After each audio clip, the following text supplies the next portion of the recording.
Өглөөний цагаа бэлдээ. Хүүдээ болон өртөө л өглөөний цай бэлтжээ. Нөхөр нөгөө амралт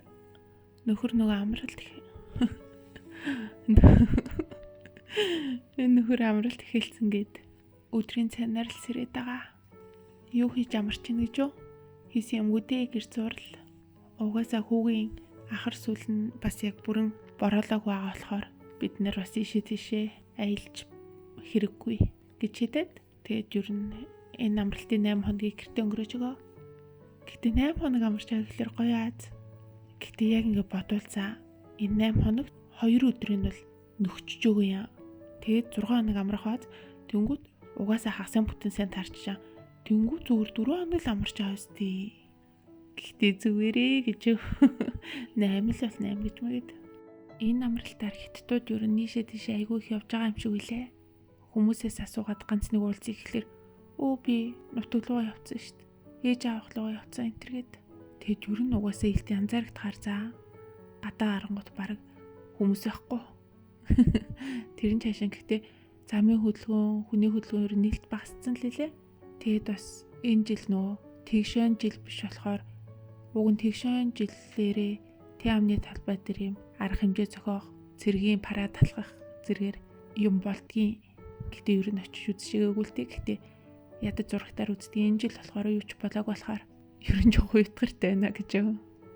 За өнөөдөр гурлаа гарч нөхөр нойрны аппарат аавна гэсэн. Өөрийнх нь нойрны аппарат нь жоохон муудаад хуучирч байгаа болохоор шинийг аавна гэсэн.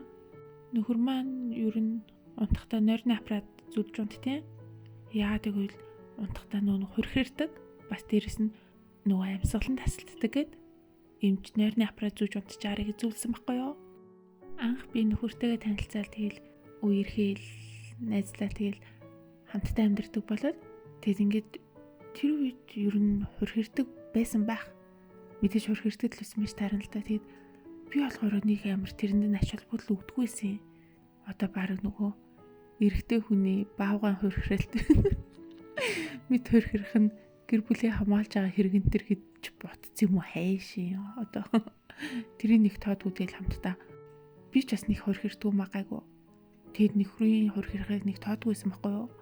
Тэгж бит хоёр угаасаа анх танилцал найзлахтаа нөө хятад ажилдаг байхдаа танилцчихсан юм чинь тэгээд Монголд очиод яг гэрээсээ айлалын хол хөдөө үйлдвэрт ажилдаг амьдардаг байжгаад тэгэд манайд нөгөө нэг амралтын үеэрээ унтчихсэн чинь ээж нөгөө нэг өрөөнөөс сонссон гэж байгаа байхгүй юу? Тэг хүүх ямар хөрхөрд юм бэ? Бүр өрөөд авч сонсогдно гэдэг чинь бас нэлээд хүчтэй хөрхөрж штэ. Эмнэлэгт үзүүлэх хэрэгтэй. Та хоёр эмнэлэг рүү явгаа тэгдсэн байхгүй юу? Тэгэд нэг тэрийн бас нэг тоодоггүйсэн юм аа. Тэгсэн чи ээж л бүр хүүе хурдан явж үзүүлээ заавал цаг ав тэр эмнэлэг дээр тийм гэж энэ төр гэдэл. За юу ч гэсэн үзүүлээ гэхэд бид хоёр хаашаа үзүүлээ 3 дугаар эмнэлэг дээр үзүүлсэн баха. Тэгсэн чи эхлээд нүн чи хамар хоолойн тасагт үзүүлж байгаа байхгүй юу? Тэгсэн чи за хоолой махтай бол хөрхөрдөг гэдэг хоолой махгүйсэн. Тэгсэн чи за тэгвэл хамарны далилтаас болсон байх гэдэг нэг хамрын таславчин далилсан байна гэдэг тэрийгэ тэгшлэх хаалганд оржсэн байхгүй юу? Тэгээд тэрний дараа болохоор ер нь илүү сайн амьсгал аваад ингээд хамрын гоц юм шиг мэдрэмж төрдөг болсон боловч унтах үедээ шангаар хөрхөрөх нь ерөөсө зүгээр болоог байхгүй юу? Тэгсэн чи юм чин нойрны төвд очиод үзүүлчих гээд тэгээд тэнцний нэг яг хоноод аппаратууд зөөгө тондог. Тэгээд тэрний хариугаар яг аппарат зүүх шаардлагатай гэдэг юм битсэн байхгүй юу? Тэгээд юм чин болохоор ер нь ингэж чангаар хөрхрөх, унтах үедээ амьсгалан тасалдах, амаа ангаж унтах. Тэгэхээр нэг хамраар хүн нэг хүчил төрөгч тархилуу авч идэг. Тэнгүү тархины хүчил төрөгч цусан хангамж багтаад тэгээд өдрийн цагаар нойр хүрэх, ядрах, толгой өвдөх зэрэг шинж тэмдэг илэрдэг. Тийм болохоор ер нь шөнийн нойрыг сайн авах хэрэгтэй. Тийм болохоор аппарат зүүгэж зөвлөд тэгээд тэр үедээ аппарат зүүж эхэлсэн. Тэгээд тэр үедээ аппаратаа Монголоос авч ирсэн юм аа. Эхнийх аппаратыг хэдээр авч ирсэн бол нэг 2 сая орчим төгрөгөөр авч ирсэн баг. Тэгээд тэр аппаратаа одоо хүртэл хэрэгэлдэг. Тэгчээ сая болохоор өнөөдөр ингээд сольж байгаа байхгүй юу? Сольж байгаа ч гэжтэй зүгээр дахиад шинийг авч аяа. Тэгэд өнөөдрийн аппаратаа бас 5000 гарын яваад гэдэг чинь 3 сая төгрөг орчим авсан. Гэтэ тэгэл аппарат зүүх гэдэг чинь яг бүрэн эмчилгээ бол биш шүү дээ. Энэ бол зүгээр л хамрлуу нь одоо хүчээр ингэж агаар шахаж ингэж сайн нойр ахуулдаг болгодсон бэлээ. Тэгээд яг ингээ аппаратаа хэрэглэсний дараах нойрны үзүүлэлт бол маш сайн. Ер нь тундаж хүй тий. Тэгэхээс биш яг үндэс шалтгааны яг эмчлэх арга бол хараахан тодорхойлог байгаа. Ер нь хамгийн магадлал өндөртэй нь болохоор жингийн илүүдэл гэдэг юм билэ.